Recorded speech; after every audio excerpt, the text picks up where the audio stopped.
Қайырлы күн, құрметті достар. Біздің кезекті жеңіс сарбаздары айдары Исағұлов Зейнулла Исағұлұлына арналған.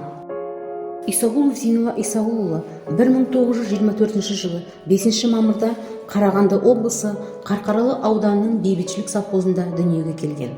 Қарқаралы педагогикалық училищесінде және Қарқаралы Завет техникумда оқыған.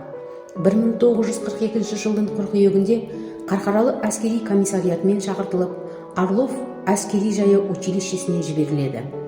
1943 жылдың ақпан айында училище курсанттары майданға жіберіледі. Курск доғасындағы әскери шайқастарға қатысып, Белоруссия, Балтық жағалауы елдермен шайқастардан өтті.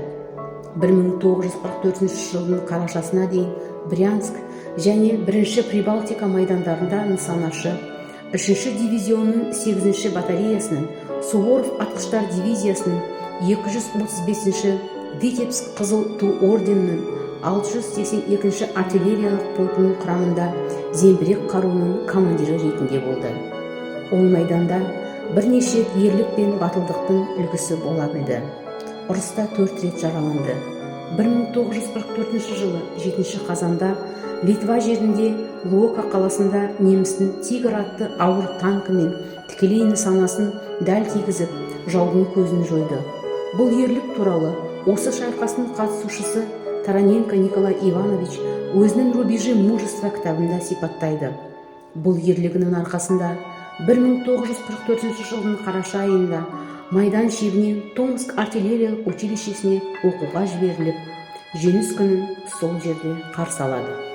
1979 жылы Ломоносов атындағы Мәскеу мемлекеттік университетінде кандидаттық диссертациясын сәтті қорғады.